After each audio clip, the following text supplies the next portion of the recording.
এখন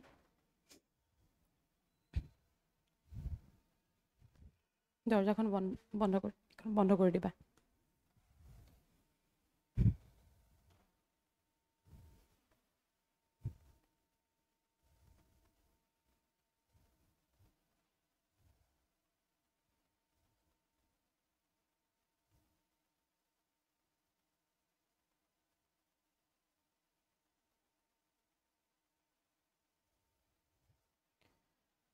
নমস্কাৰ smart as ফাউণ্ডেশ্যনলৈ সকলোকে স্বাগতম জনাইছোঁ আজি আমাৰ চতুৰ্থ ক্লাছ হ'ব কালিৰ ক্লাছত আমি অসমৰ মানচিত্ৰৰ বিষয়ে চাইছিলোঁ আৰু জিলাসমূহৰ বিষয়ে ভালদৰে পঢ়িছিলোঁ আজি আমি পঢ়িম ব্ৰহ্মপুত্ৰ আৰু বৰাক নদীৰ বিষয়ে কালি মেপখন ভালদৰে চাইছিলানে সবে ব্ল্যাঙ্ক মেপখন মই যে কৈছিলোঁ যে তাতে লিখিছা বা মনত কৰি চাইছিলানে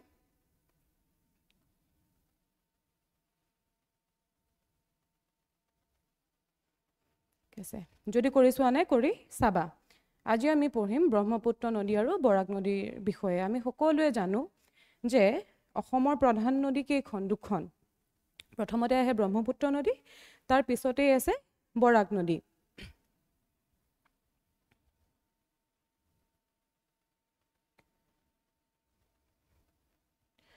প্ৰথমতে আমি চাম ব্ৰহ্মপুত্ৰ নদীৰ বিষয়ে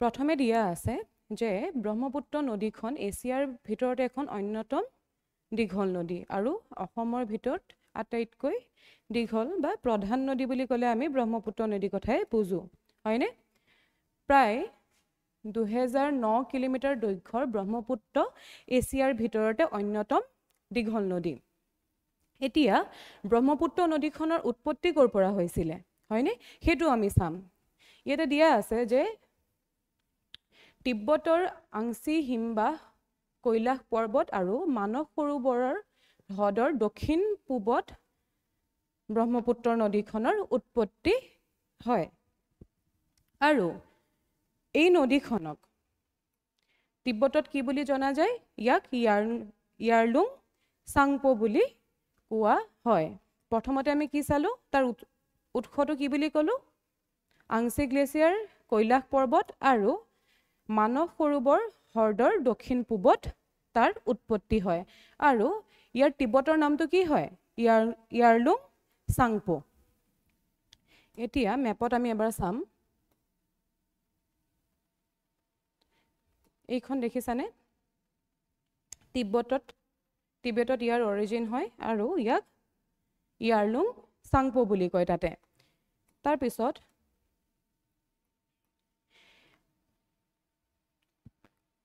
এই ইয়াৰলুং চাংপো নদীখন নামচা বৰুৱাৰ ওচৰত কি হয় এটা তীক্ষ্ণ ঘূৰণ লৈ পেলাই কি হয় ভাৰতৰ সীমাত প্ৰৱেশ কৰে এবাৰ মেপত ভালকে চোৱা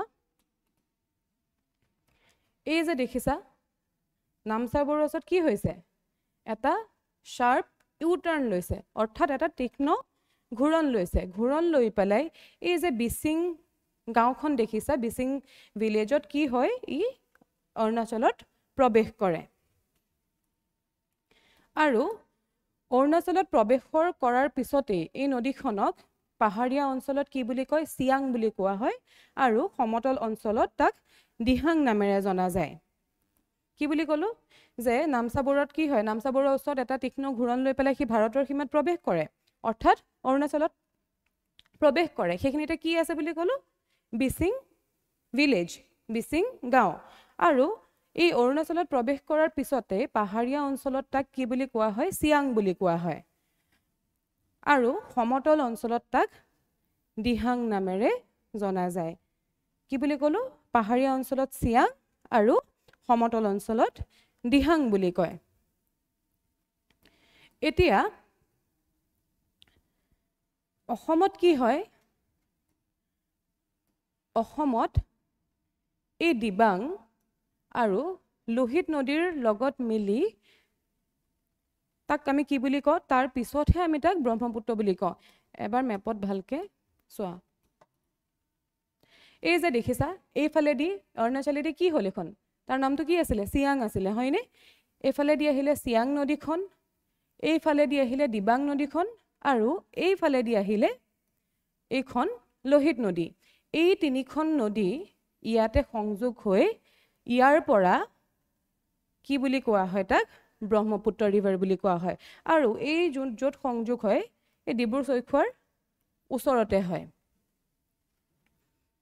তাক এইখিনিৰ পৰাহে ব্ৰহ্মপুত্ৰ বুলি কোৱা হয় যেতিয়া অৰুণাচলত থাকে তাক কি বুলি কোৱা হয় বুলি কৈছিলো চিয়াং বুলি কয় হয়নে পাহাৰীয়া অঞ্চলত চিয়াং বুলি কয় আৰু সমতল পোৱাৰ পিছতে তাক দিহাং বুলি কয় আৰু এইফালেদি আহিলে দিবাং নদীখন আৰু এইফালেদি আহিলে লোহিত নদীখন যেতিয়া এই তিনিখন নদী সংযোগ হয় তাৰ পিছতহে তাক ব্ৰহ্মপুত্ৰ নামেৰে জনা যায় আৰু ব্ৰহ্মপুত্ৰ হিচাপে কি হয় অসমত নদীখন বৈ যায়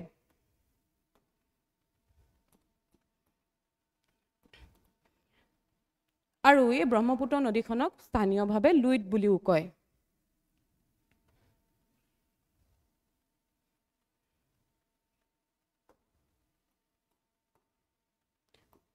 এইখিনিলৈকে বুজি পালা টিবেটৰ আংছে গ্লেচিয়াৰ কৈলাশ পৰ্বত আৰু মানস সৰোবৰ হ্ৰদৰ দক্ষিণ পূবৰ পৰা কি হয় ব্ৰহ্মপুত্ৰ নদীখনৰ উৎপত্তি হয় আৰু তাক টিবেটত কি বুলি কয় ইয়াৰলুং চাংপো বুলি কয় তাৰপিছত কি হয় নামচা বৰুৱাৰ ওচৰত এটা তীক্ষ্ণ ঘূৰণ লৈ পেলাই সি ক'ত প্ৰৱেশ কৰে ভাৰতত প্ৰৱেশ কৰে অৰ্থাৎ অৰুণাচল প্ৰদেশত প্ৰৱেশ কৰে মই কি গাঁও বুলি কৈছিলো বিচিং গাঁও বুলি অৰুণাচলত আৰু অৰুণাচলত প্ৰৱেশ কৰাৰ পিছত নদীখনক চিয়াং বুলি কয় পাহাৰীয়া অঞ্চলত চিয়াং বুলি কয় আৰু সমতল পোৱাৰ লগে লগে নদীখনক কি বুলি কয় দিহাং বুলি কয় আৰু অসমত যেতিয়া চিয়াং নদীখন প্ৰৱেশ কৰে কি হয় এফালেদি কি আহে দিবাং নদীখন আহে তাৰপিছত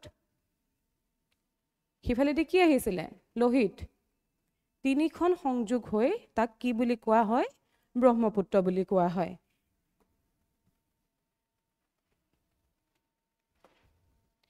এতিয়া আমি চাম ই অসমত কি হ'ল এইখিনি দেখিছানে এইফালেদি এখন লোহিত হৈ গ'ল এইখন চিয়াং হৈ গ'ল এতিয়া যেতিয়া ব্ৰহ্মপুত্ৰ হিচাপে অসমত কি হয় নদীখন বৈ যায় তাৰপিছত এই যে নদীখন দেখিছা এইখন কি হয় ব্ৰহ্মপুত্ৰৰ একেবাৰে পশ্চিম ফালে থকা উপনদী হয় তিস্তা নদী আমি উপনদীসমূহৰ বিষয়ে চাম প্ৰথমতে এইটো চাই লোৱা যে একেবাৰে পশ্চিম ফালে থকা তিস্তা নদীখন কি হয় ব্ৰহ্মপুত্ৰৰ লগত ইয়াতে মিলিত হৈছে আৰু যেতিয়া এই ব্ৰহ্মপুত্ৰ নদীখন তিস্তা ৰিভাৰৰ লগত মিলিত হয় তাক কি বুলি কোৱা হয় যমুনা বুলি কোৱা হয় আৰু যমুনা হিচাপে কি হয় বাংলাদেশত প্ৰৱেশ কৰে তাৰপিছত এইফালেদি আহি আছে এখন গংগা নদী হয়নে গংগা নদীখনত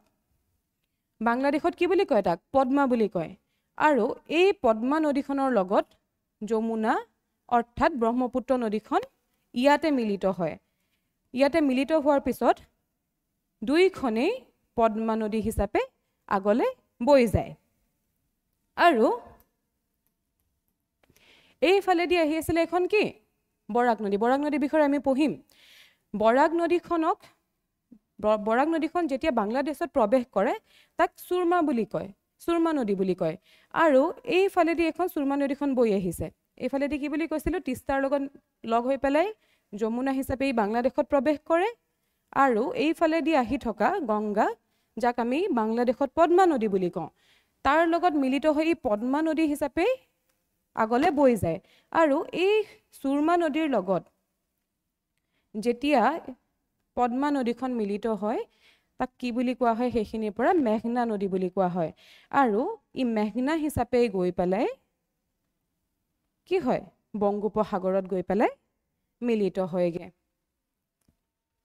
এইখিনিলৈকে মনত থাকিব এবাৰ ভালকে মেপখনত আকৌ চোৱা এখন কি বুলি কৈছিল ইয়াৰলুং চাংপো হিচাপে টিবেটৰ পৰা বৈ আহে তাৰ পিছত অৰুণাচলত প্ৰৱেশ কৰাৰ পিছত তাক চিয়াং নদী বুলি কয় চিয়াং নদী বুলি পাহাৰীয়া অঞ্চলত কয় আৰু সমতলত তাক দিহাং বুলি কয় তাৰ পিছত অসমত প্ৰৱেশ কৰাৰ পিছত লোহিত নদী আৰু দিবাং নদীৰ লগত মিলিত হৈ চিয়াং নদী এই তিনিখন নদী মিলিত হৈ তাক ব্ৰহ্মপুত্ৰ বুলি কয় হয়নে ব্ৰহ্মপুত্ৰ হিচাপে অসমত বৈ আহি পেলাই যেতিয়া একেবাৰে দক্ষিণ ফালে থকা এই উপনদীখনৰ লগত মিলিত হয় যমুনা হিচাপে বাংলাদেশত প্ৰৱেশ কৰে অৰ্থাৎ ব্ৰহ্মপুত্ৰ নদীখনকে বাংলাদেশত কি বুলি কয় যমুনা বুলি কয় আৰু এই যমুনা নদীখনে পদ্মা নদী অৰ্থাৎ গংগা নদীৰ লগত যেতিয়া মিলিত হয় তাৰ পিছত কি হয় পদ্মা হিচাপে হি আগলে বৈ যায় আৰু এই ফালে দি আহি থকা বৰাক নদী যাক আমি বাংলাদেশত সুৰমা বুলি কওঁ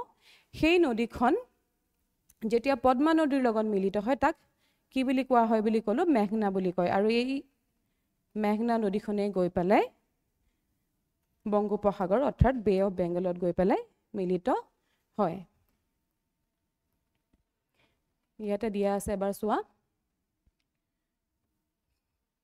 বাংলাদেশত প্ৰৱেশ কৰাৰ পিছত কি বুলি কৈছে ই তিস্তা নদীৰ লগত লগ হয় আৰু তাক তাৰ পিছত কি বুলি কয় যমুনা নামেৰে জনা যায় পৰৱৰ্তী অংশত কি বুলি কৈছে গংগা নদীৰ সৈতে মিলি যায় যাক বাংলাদেশত কি বুলি কৈছিল পদ্মা বুলি কয় তাৰ পিছতে পদ্মাই পিছৰ ফাললৈ কি হয় যোনখন বৰাক নদী আছিল বাংলাদেশত কি বুলি কয় সুৰমা বুলি কয় সেই সুৰমা নদীখনৰ লগত মিলি যায় আৰু মেঘনা নদী গঠন কৰে আৰু অৱশেষত কি হয় এই মেঘনা নদীখন গৈ পেলাই বংগোপসাগৰত মিলিত হয়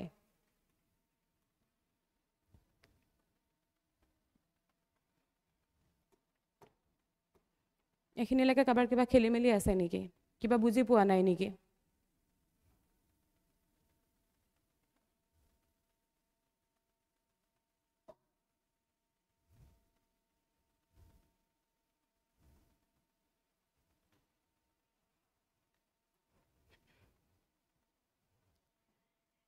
এতিয়া আমি চাম ব্ৰহ্মপুত্ৰ নদীৰ উপনদীসমূহৰ বিষয়ে প্ৰথমতে আমি চাম উত্তৰ দিশৰ উপনদীসমূহ অৰ্থাৎ এইখন ব্ৰহ্মপুত্ৰ নদী হয় এইখন কি হৈ গ'ল ব্ৰহ্মপুত্ৰ নদী হ'ল আৰু এই ভাগটো কি বুলি কয় উত্তৰ বুলি কয় আৰু এই ভাগটো দক্ষিণ ভাগ বুলি কয় আমি উত্তৰ ফালে থকা আৰু দক্ষিণ ফালে থকা উপনদীসমূহৰ বিষয়ে ভালকে চাম কেতিয়াবা তাক উত্তৰ দিশত থকা বুলি নিদি পেলাই তোমাক সোঁহাত আৰু বাওঁহাতে থকা বুলিও দিয়ে ইংলিছত ৰাইট হেণ্ড আৰু লেফ্ট হেণ্ড ট্ৰিবিউটৰী বুলিও দিয়ে যেহেতু নদীখন কোনফালে দি আহি আছে এইফালে দি আহি আছে হয়নে তেনেহ'লে এই সাইডটো কি হৈ যাব এই ভাগটো হৈ যাব তোমাৰ ৰাইট হেণ্ড আৰু এইফালে কি হৈ যাব এইটো লেফ্ট হেণ্ড এইটো সোঁফাল হ'ব এইটো সোঁফাল হ'ব আৰু এইটো বাওঁফাল হ'ব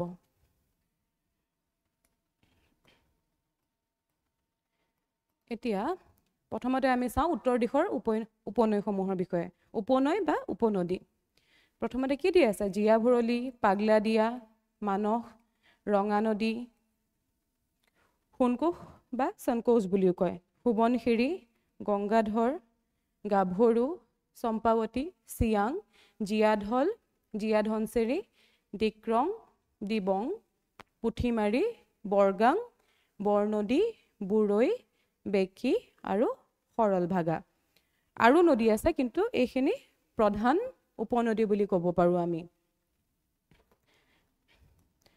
আৰু এই সোৱণশিৰি নদীখন ব্ৰহ্মপুত্ৰৰ আটাইতকৈ সৰ্ববৃহৎ উপনদী হয় লাৰ্জেষ্ট ট্ৰিবিউটৰী উপনদীক ইংৰাজীত ট্ৰিবিউটৰী বুলি কয় আৰু সোৱণশিৰি নদীখনক কি বুলি কয় সবে চাগে পঢ়িছিলা হয়নে সোৱণশিৰি নদীখনত আগতে সোণৰ চেকুৰা পোৱা হয় বুলি কোৱা গৈছিলে এবাৰ ভালকে আকৌ চাই লোৱা কি আছে জীয়াভৰলী পাগলাদিয়া মানস ৰঙানৈ বা ৰঙানদী বুলিও কয় সোণকোষ সোৱণশিৰি গংগাধৰ গাভৰু চম্পাৱতী চিয়াং জীয়াঢল জীয়াধনচেৰি ডিক্ৰং দিবং পুঠিমাৰী বৰগাং বৰনদী বুৰৈ বেকী আৰু সৰলভাগা এবাৰ চাই ল'বা ভালকে প্ৰশ্ন আহে এইখিনিৰ ওপৰত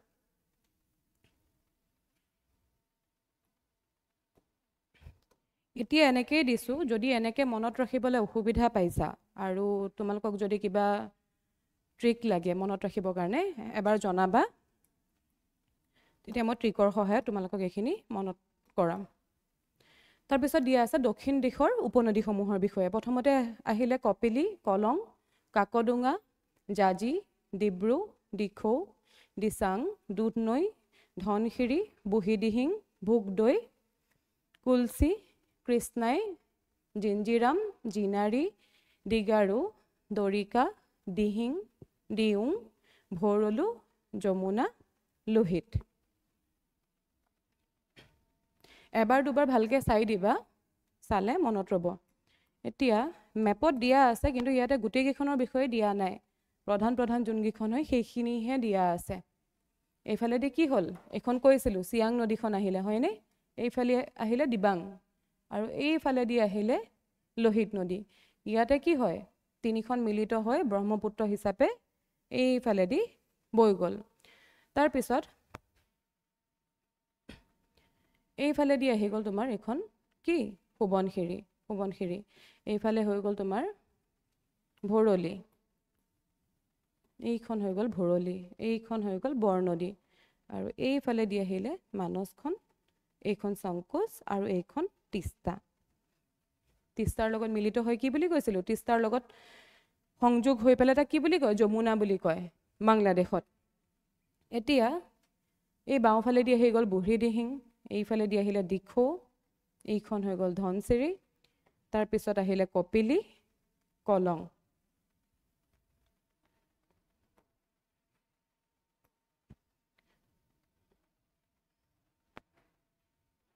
এবাৰ এইখিনি ভালকৈ চাই লোৱা।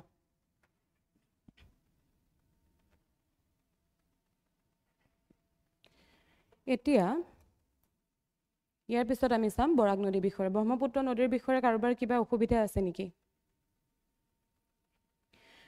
যদি উপনদীসমূহ এনেকৈ মনত ৰাখিবলৈ অসুবিধা পাইছা, তোমালোকক যদি কিবা ট্ৰিক লাগে মনত ৰাখিবৰ কাৰণে, তেনেহ'লে এবাৰ জনাবা, ট্ৰিকৰ সহায়ত তোমালোকক মই মনত কৰাবলৈ চেষ্টা কৰিম।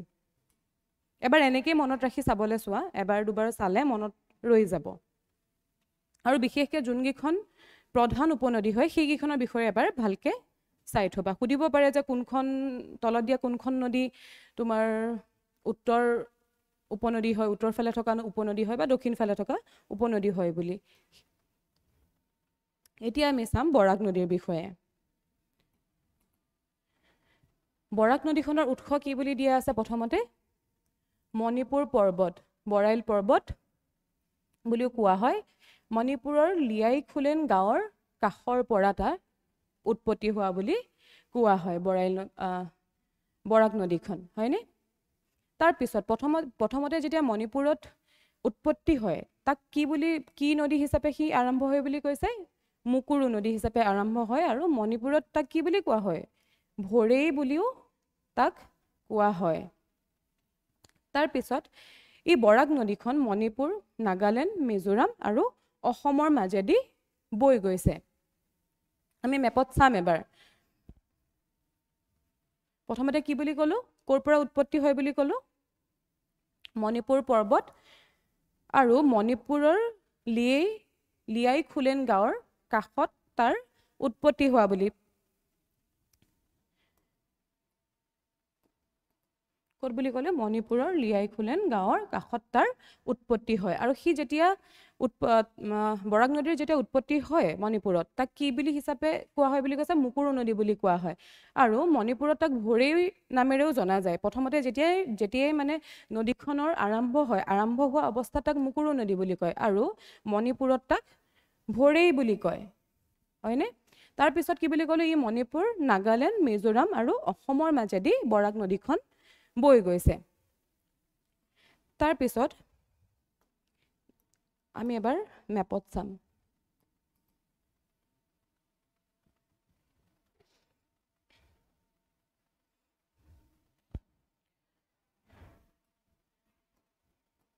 এতিয়া চোৱা, এইখন হৈছে বৰাক নদী, হয়নে?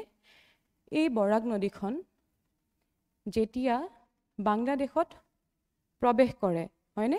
বাংলাদেশত প্ৰৱেশ কৰাৰ পিছতে ই কি হয়? ই দুটা ভাগলৈ বিভক্ত হৈ যায় নদীখন। এটা ভাগক কি বুলি কয়? চুৰমা বুলি কয় আৰু এটা ভাগক কুচিয়াৰা বুলি কয়। আৰু এই চুৰমা আৰু কুচিয়াৰা হিচাপে এই ভাগ দুটা এনেকে কিছু দূৰ বৈ যায়। এনেদৰে যোৱাৰ পিছত এইখিনি জেগাত আকৌ সি লগ হয়। লগ হৈ পেলাই কি হয়? চুৰমা। চুৰমা নামেৰে কি হয়? ই ববলৈ আৰম্ভ কৰে। বাংলাদেশত বৰাক নদীখনক চুৰমা বুলি কয়।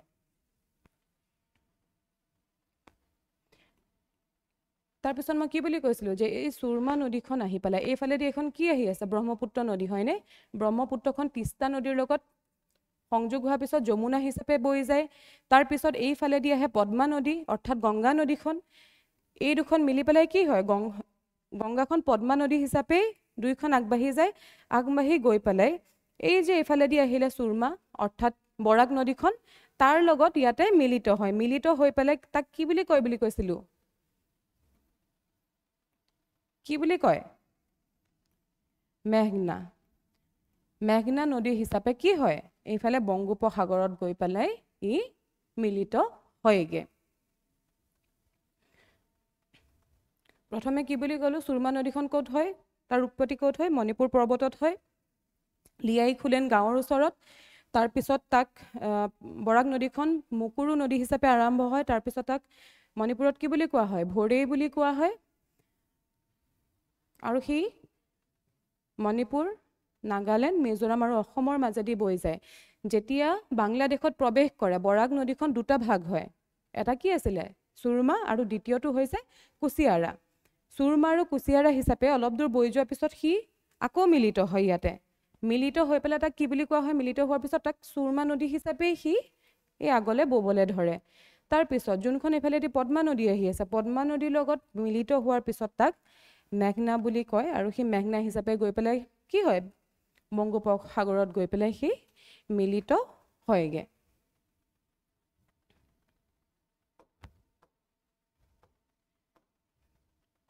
বুজি পালা এইখিনিলৈকে? যদি কিবা অসুবিধা আছে জনাব পাৰা। এবাৰ আকৌ ভালকৈ চাই লোৱা। কি বুলি কৈছিলোঁ? মণিপুৰ পৰ্বত, এইফালে মুকুৰু নদী, ভৰেই বুলি কয়, লিয়াই খুলেন গাঁৱৰ কাষত তাৰ উৎপত্তি হয় বুলি কৈছিলোঁ। কাৰ কাৰ মাজেৰে বৈ যায় সেইটোও চাই থবা। মণিপুৰ, নাগালেণ্ড, মিজোৰাম আৰু অসমৰ মাজেদি। তাৰপিছত আৰু যে মই ক'লোৱে বাংলাদেশত প্ৰৱেশ কৰে বুলি, বাংলাদেশত ভাঙা বজাৰ বুলি এটা জেগা আছে প্ৰৱেশ কৰাৰ আগতে। সেই ভাঙা বজাৰৰ ওচৰতে কি হয়? সি বাংলাদেশত প্ৰৱেশ কৰে। তাৰপিছত কি বুলি ক'লো? বাংলাদেশত ই পদ্মা নদীৰ সৈতে মিলি যায় আৰু মেঘনা নদী নামেৰে জনা যায়, যি অৱশেষত বংগোপসাগৰত প্ৰবাহিত হয়। তাৰপিছত কি কৈছিলোঁ? বাংলাদেশত প্ৰৱেশ কৰাৰ পিছতে বৰাক নদী কি হয়? দুটা শাখালৈ ভাগ হয় বুলি কৈছিলোঁ। এটা কি আছিলে? চুৰমা নদী আৰু দ্বিতীয়টো হৈছে কুচিয়াৰা নদী।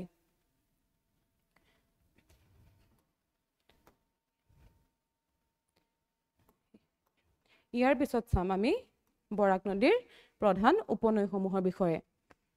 প্ৰথমতে চাম উত্তৰ পাৰৰ। উত্তৰ ফালে থকা অৰ্থাৎ সোঁফালে থকা উপনদীসমূহ হৈছে সোণাই, ঘাগৰা, কাটাখাল, ধলেশ্বৰী নদী। আৰু দক্ষিণ পাৰৰ জিৰি, চিৰি, মধুৰা আৰু জাতিংগা নদী। আৰু আছে, কিন্তু এইকেইখন প্ৰধান উপনৈ।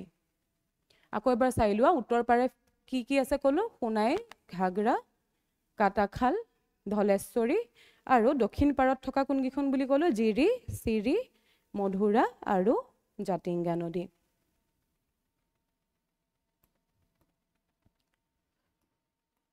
এইখিনিলৈকে কিবা যদি বুজি পোৱা নাই তেনেহ'লে সুধিব পাৰা।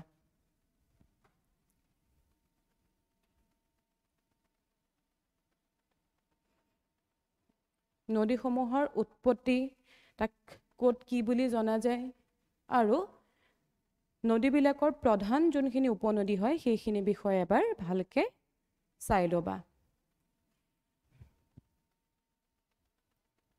আৰু নামখিনি যদি এনেকৈ মনত কৰিবলৈ অসুবিধা পাইছা, মই ট্ৰিকৰ জৰিয়তে তোমালোকক মনত কৰাবলৈ চেষ্টা কৰিম।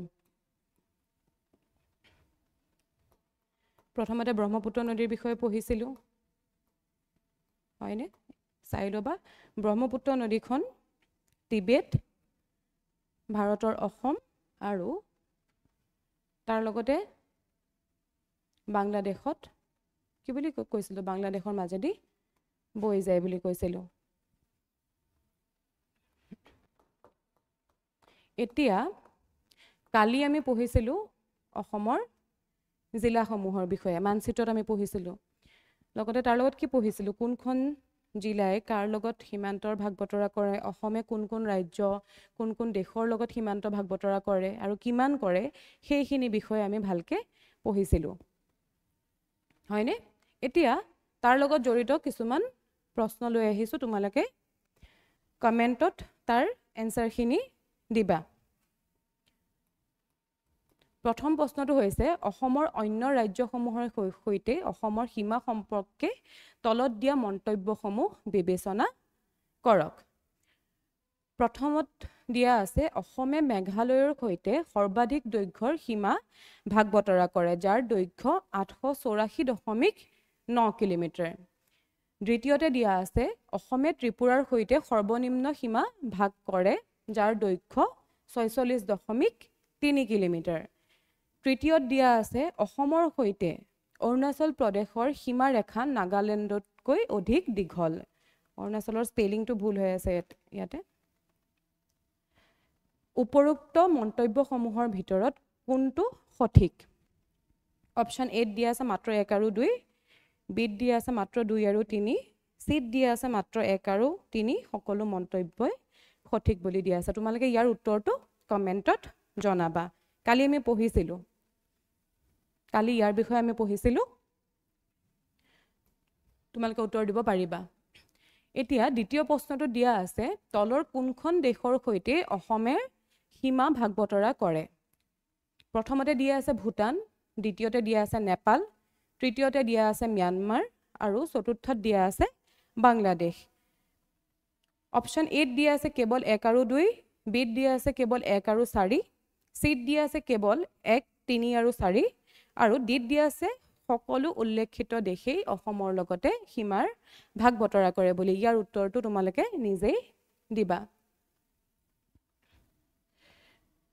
এতিয়া 3 নম্বৰ প্ৰশ্নটো আজি আমি ব্ৰহ্মপুত্ৰ নদীৰ বিষয়ে পঢ়িলোঁ তাৰ ওপৰত 3 নম্বৰ প্ৰশ্নটো দিয়া আছে ব্ৰহ্মপুত্ৰ নদী সম্পৰ্কে তলৰ কোনটো বিবৃতি সঠিক বিবেচনা কৰা প্ৰথমতে দিয়া আছে ব্ৰহ্মপুত্ৰ নদী তিব্বতৰ আংশী হিমবাহৰ পৰা উৎপন্ন হয় যি কৈলাশ পৰ্বত আৰু মানস সৰোবৰ হ্ৰদৰ দক্ষিণ পূব দিশত অৱস্থিত দ্বিতীয়ত দিয়া আছে তিব্বতত ইয়াৰ নাম ইয়াৰলুং চাংপো আৰু ই নামচা বৰুৱাৰ পৰা এক তীক্ষ্ণ ঘূৰণ লৈ অসমৰ সীমাত প্ৰৱেশ কৰে তৃতীয়তে দিয়া আছে অৰুণাচল প্ৰদেশত প্ৰৱেশ কৰাৰ পাছত ইয়াৰ নাম পৰ্বতীয় অঞ্চলত চিয়াং আৰু সমতল এলেকাৰ পৰা দিহাং বুলি জনা যায়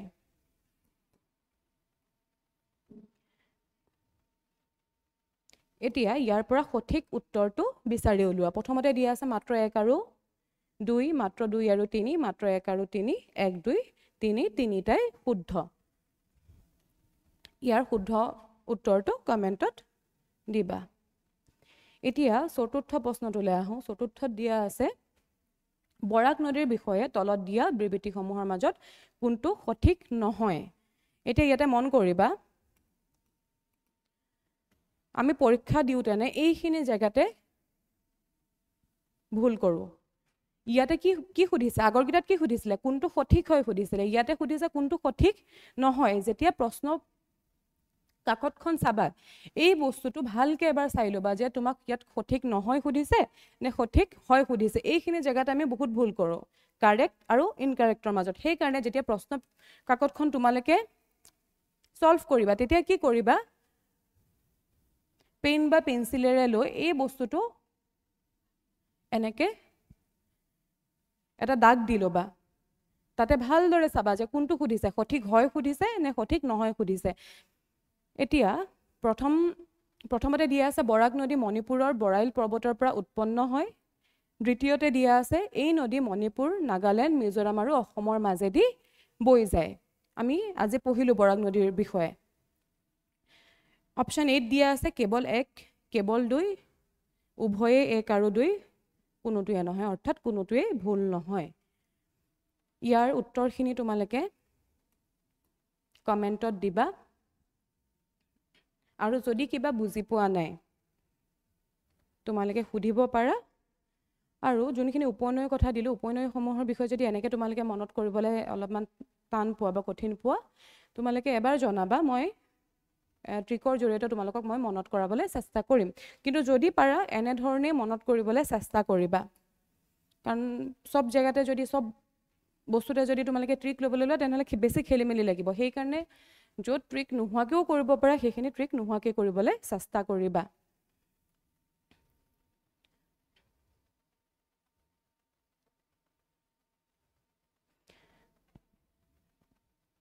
কোনখন নদীক ক'ত কি বুলি কোৱা হয় সেইখিনি বস্তুৰ বিষয়েও ভালকৈ চাই ল'বা। আজিৰ আমাৰ বিষয় এইখিনিয়ে আছিলে ব্ৰহ্মপুত্ৰ আৰু বৰাক নদীৰ ওপৰত।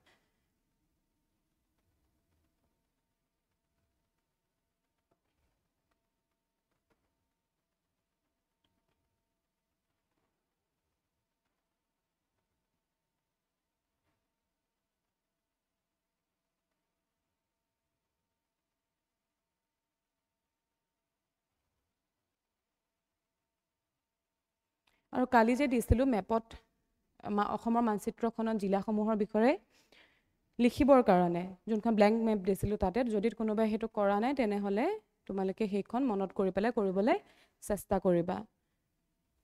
আজিৰ কাৰণে ইমানখিনিয়ে আছিলে বিষয়। ধন্যবাদ।